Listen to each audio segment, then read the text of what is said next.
chiffres, la croissance africaine reste positive, mais elle marque le pas, plus 1,7% en 2016 pour le continent. L'Afrique qui décolle, mais qui bute parfois sur une mondialisation aux effets pervers. À l'image de cet animal, regardez, une vache, une simple vache laitière du Sénégal, elle incarne le paradoxe d'un pays qui pourrait être autosuffisant, mais qui reste dépendant d'une production européenne importée à prix cassé.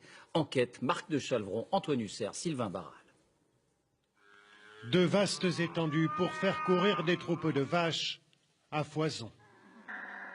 Un peuple d'éleveurs sénégalais au nombre de 200 000 et un goût prononcé pour le lait.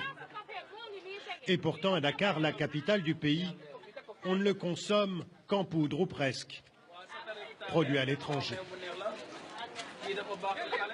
90% du lait vendu au Sénégal est importé sous forme de poudre. Dans les usines de Vitalait, le plus gros producteur du pays, on ne fonctionne qu'avec ça. Exemple, ces sachets, des doses individuelles de lait en poudre, à dissoudre dans un verre d'eau. Ça, c'est l'un des produits phares, hein. Il est adoré, il a 20 ans, et vous le trouverez un peu partout en Afrique de l'Ouest.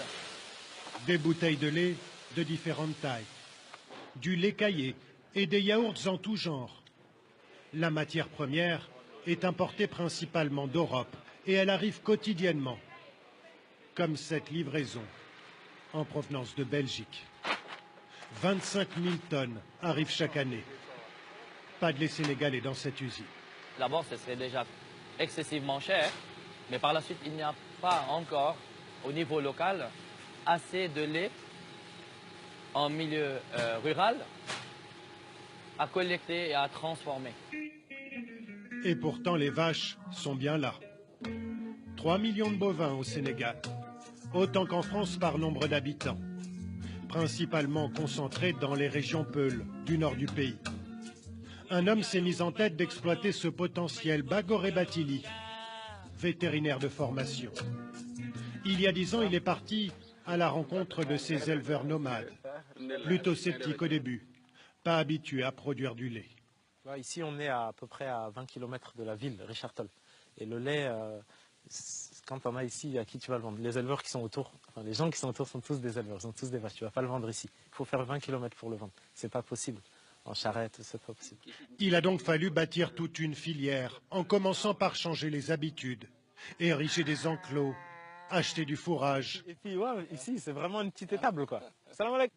On est encore loin du rendement des vaches normandes, mais en 10 ans, cet éleveur est tout de même passé de 1,5 litre à 64 litres par jour. Je pratique l'élevage moderne maintenant.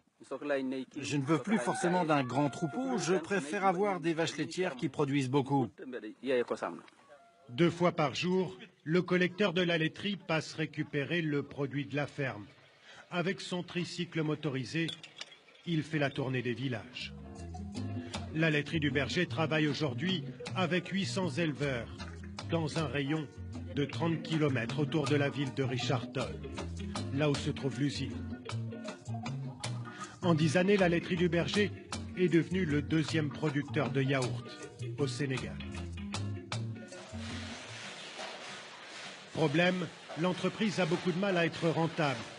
La mise en place d'une filière coûte extrêmement cher, et ce d'autant plus que la fiscalité sénégalaise ne lui est pas du tout favorable, selon Bagoré Batili.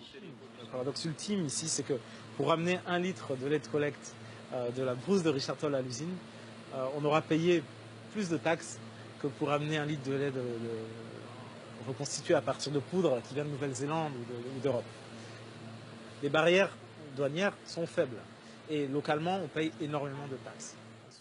D'après les calculs de son entreprise, sur ces 2 produits similaires, Vous pouvez me dire combien ça coûte? l'État sénégalais prélève 3 fois plus d'argent sur celui qui est fabriqué avec du lait local, taxé à 26% contre 8% seulement pour le lait importé.